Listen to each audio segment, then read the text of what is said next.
Hello everyone, welcome to the channel. Today's video is very specifically about COVID and just breaking all the myths that you have regarding COVID. This is in collaboration with my sister who is a doctor from Lok Nayak Hospital, and she will help you with all the questions that you guys have posted in the last week in the community page. So in this particular video, there will be 5 things that we will discuss about. The first one is prevention from COVID. The second one is what to do if you have or if someone in your family has mild symptoms of COVID or mild COVID in itself. The third one is particularly regarding vaccination. When should you do it? Who should get it, etc. The fourth one is how can you help? Even if you are not someone who is a healthcare worker, you are not someone who can probably do some on ground work, how can you help? And the fifth one is then taking care of your mental health at this COVID period. So over to you, and let's just get started. Alright, so hi guys, I'll first start with introducing myself. My name is Dr. Richa Gupta and I've completed my MBBS from Maulana Azad Medical College and have worked with Lok Nayak Hospital.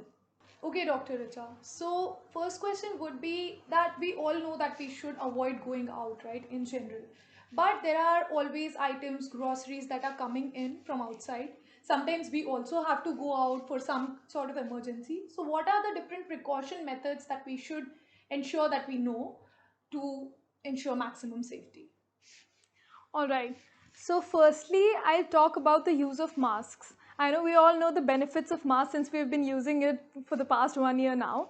But I'll just tell you the different types of masks and their effectiveness against, stopping the transmission of COVID-19 virus. Okay, so there are majorly 3 types of masks that we see.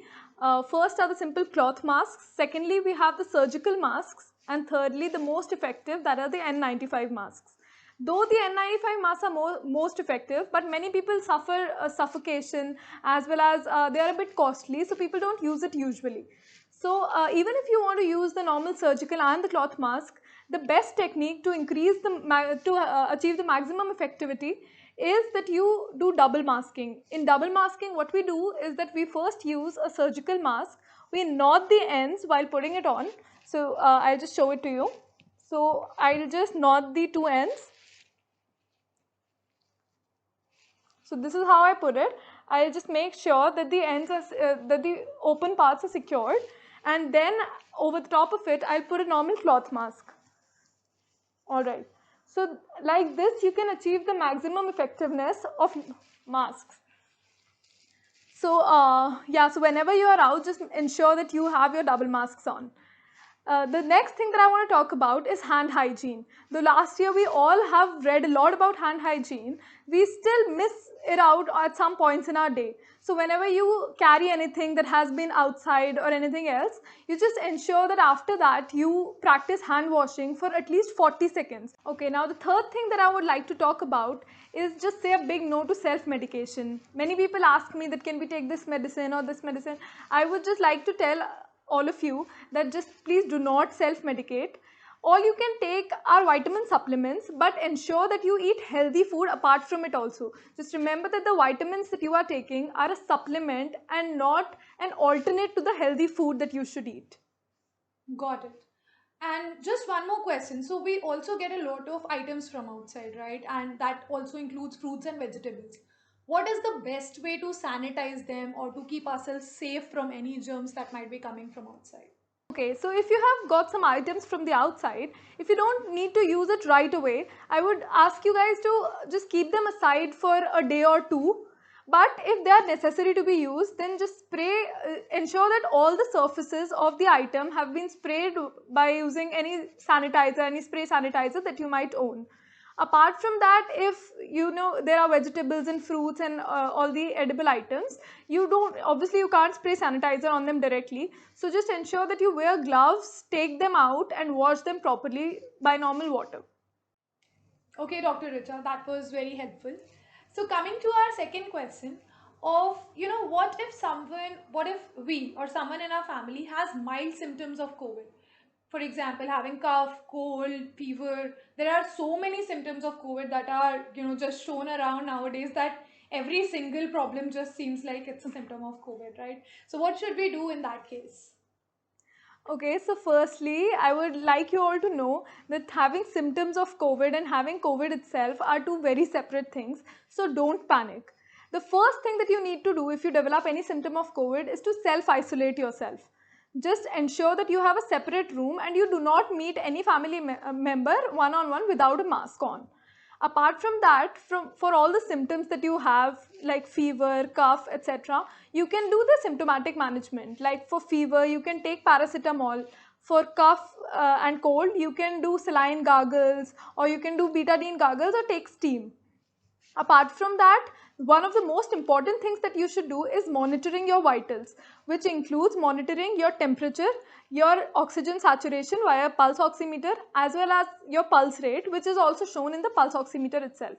Ensure that you note down your readings every 4 hourly and that you have them at the end of your symptoms, because if the symptoms persist for 2 to 3 days, uh, you might be having COVID, and then is the time when you ask your practitioner what is the next thing that you should do. After 2 or 3 days, you should even register yourself for getting a COVID test done, because as it is nowadays, it is taking around 1 to 2 days to actually get the test done. So these are the basic things that you should do when you develop the symptoms. Okay, got it. So basically, we should just take care of our symptoms in the different ways you mentioned, taking care of our, temperature, oxygen levels, etc.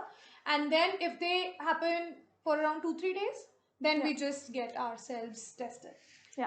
Okay, makes sense. So the next question then I want to ask you is, what if someone has COVID, right? What if they come positive for COVID, but still they are requested to do home quarantine?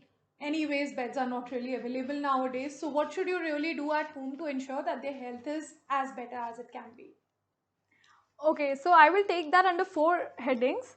Firstly, I'll talk about how to ensure an effective home isolation. Secondly, about the monitoring of the patient's health. Thirdly, I'll talk about the medications that are approved for mild COVID.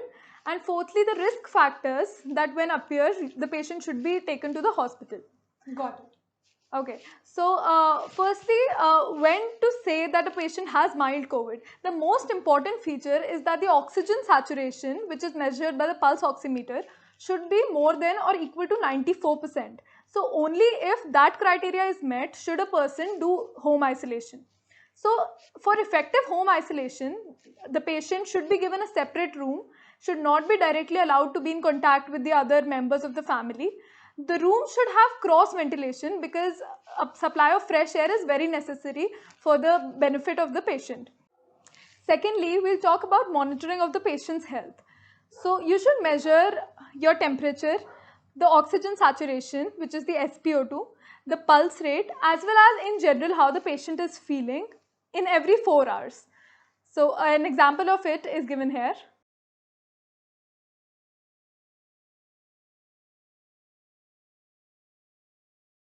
So just ensure that you do the same every 4 hours or at least twice a day.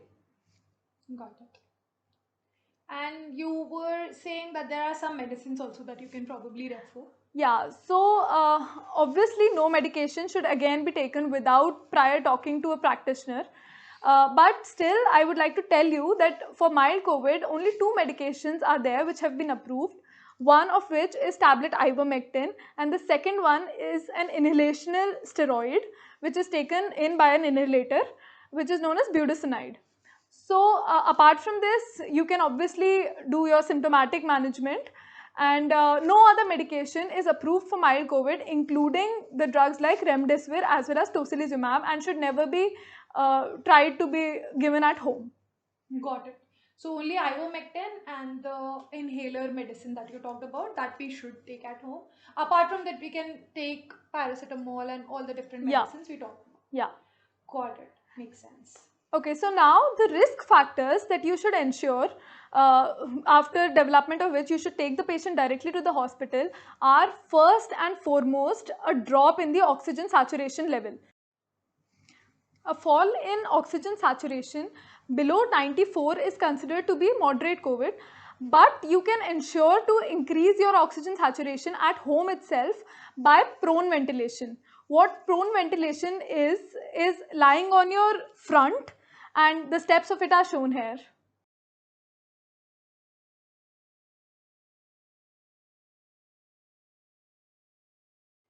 The second risk factor that you should take care of is the patient developing a difficulty in breathing even when the oxygen saturation seems normal.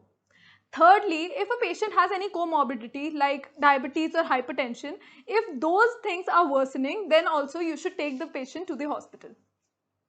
Okay, got it. That was really great. Thank you so much. It will help us taking care of all the patients in our family if there are any. Okay, coming to the next point, that is just want to ask you that there are so many myths around vaccination. The vaccines are not working, you should not get vaccinated if you got COVID already, you should not get vaccinated if you have some other disease, etc. etc. When can someone get vaccinated and who can get vaccinated? All right. So as of today, India has two vaccines. One is Covaxin and the other one is Covishield. All the trials have been taken and they show that the efficiency of both the vaccines is same. You should get vaccinated if you are above 18 years, and only the cases when you should not get vaccinated are if you have developed an allergic response to a previous dose of vaccination, if you have been vaccinated by another vaccine, if you are having fever or any other infection currently, if you are pregnant, or if you are a lactating mother. Apart from these, the vaccines are pretty safe, and even if you have an allergic response then and there are things to manage that reaction there at the vaccination center itself. Okay, got it. So everyone should get vaccinated as soon Totally. as possible. Makes sense. Sure. Thanks so much, Dr. Richa. The next question that almost all of us have is, suppose that we don't have anyone in our family who is COVID positive, right? What are the things that we can just do to help the so many patients that are out there who are not getting even the necessary resources? What are the things that we can do sitting at home? Okay, so as you know, social media is filled with requests of having oxygen cylinders or any other medications. So what you can do is to join any NGO which is already working with COVID, with providing COVID resources, and you can just help verify any leads that they have or any other leads that you see on the social media. So that, I think, right now would be a big help to everyone. Apart from that, if you or any other family member of yours has had COVID in the past 3 months, you should definitely ensure that you donate your plasma, as that is a very effective treatment for COVID. Got it. So, who all, I know someone who has been positive in the last 3 months can potentially donate plasma. But what are the other things that we need to ensure to go for plasma donation? Okay, so a plasma donor should be aged between 18 to 60 years, and one thing to ensure is that males at any age can donate plasma, but females only who have never been pregnant can donate plasma. Apart from that, since your symptoms have resolved, you should wait for at least 14 to 28 days. If you have a RT-PCR negative report, you can donate the plasma after 14 days or else after 28 days. Got it. Got it. Makes a lot of sense. I think these are the different ways in which we can help all the COVID patients and their families out there. I also just wanted you to maybe speak one or two sentences regarding how should one just take care of their mental health at this time. At this moment, I'm like reading more than 100 messages a day requesting oxygen. And even helping people out, you just realize that the resources are less, everyone is struggling. What should one do to ensure that they are also are away from all the negative news and everything? That is true. Surely the country and everyone here has been having disastrous effects of the pandemic nowadays. So just ensure that you take care of your mental health. Just I would like to say three things.